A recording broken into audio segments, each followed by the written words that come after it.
Oleh karena itulah saya pada kesempatan yang baik ini ingin mencari dan mendapatkan keadilan sebenarnya, apa yang sesungguhnya terjadi. Ya. Karena kalau betul-betul telepon saya selama ini disadap secara tidak legal, saya mendengar pada awal September, setelah kembali dari Jawa Tengah, Jawa Barat, diberitahu Pak SBY hati-hati, ada informasi telepon Bapak dan anggota tim yang lain disadap. Belum lama, kurang lebih 1 bulan yang lalu, saya juga dapat informasi sahabat dekat saya tidak berani menerima telepon saya karena diingatkan oleh seseorang di lingkar kekuasaan, hati-hati telepon kalian disadap. Sehingga kalau bicara sekarang melalui utusan, melalui caraka. Tetapi saya masih belum yakin apa iya. Salah saya apa? Disadap.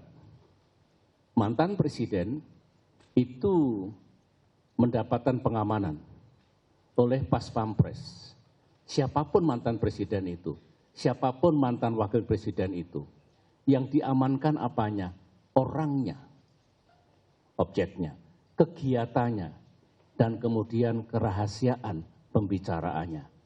Jadi menurut saya antara yakin dan tidak yakin apa iya, saya disadap. Nah, kalau betul-betul disadap maka segala pembicaraan, kemudian kegiatan, mungkin strategi, mungkin rencana, apapun akan diketahui oleh mereka yang tidak punya hak sama sekali. Dan kalau itu menganggap dirinya lawan politik, ya sama dengan skandal Watergate tadi. Mendapatkan keuntungan dan manfaat politik dengan cara menyadap, mengetahui, mendapatkan informasi tentang seluk-beluk pembicaraan termasuk rencana dan strategi dari lawan politiknya. Dalam pilpres maupun pilkada, ya penyadapan seperti ini sangat bisa membuat seorang kandidat kalah. Ya memang akan ketahuan semua, mau dirahasiakan seperti apapun, ketahuan, tahu. Sementara itu saudara-saudara saya ingatkan masih kembali ke soal penyadapan ilegal karena for me it is very serious. Serius. Kita punya perangkat undang-undang. Adalah undang-undang tentang informasi dan transaksi elektronik, ITE.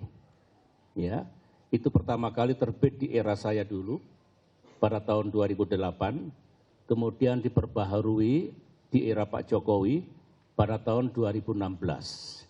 Di situ ada pasal-pasal yang melarang seseorang atau pihak manapun melakukan penyadapan ilegal tadi.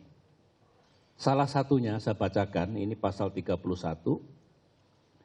Setiap orang dengan sengaja dan tanpa hak atau melawan hukum melakukan intersepsi atau penyadapan atas informasi elektronik dan atau dokumen elektronik dalam suatu komputer dan atau sistem elektronik tertentu milik orang lain dipidana dengan pidana penjara paling lama 10 tahun, berat hukumannya, dan atau denda paling banyak 800 juta rupiah. Konstitusi kita, undang-undang kita, aturan kita sama dengan negara-negara lain melarang tindakan penyadapan ilegal itu. Oleh karena itulah dengan semuanya itu saya bermohon sebagai warga negara biasa, teman-teman, kalau memang pembicaraan saya kapanpun, kalau yang disebut kemarin pembicaraan saya dengan Pak Ma'ruf Amin, itu disadap, ada rekamannya, ada transkripnya, maka saya berharap pihak kepolisian, pihak kejaksaan, dan pihak pengadilan untuk menegakkan hukum sesuai undang-undang ITE tadi. Saya hanya mohon itu, sebagai rakyat bisa mendapatkan keadilan dan tegaknya hukum. Dan mulai hari ini saya akan mengikuti apa respon dari penegak hukum, karena ini bukan delik aduan. Tidak perlu Polri menunggu aduan saya. Sekali lagi bukan delik aduan.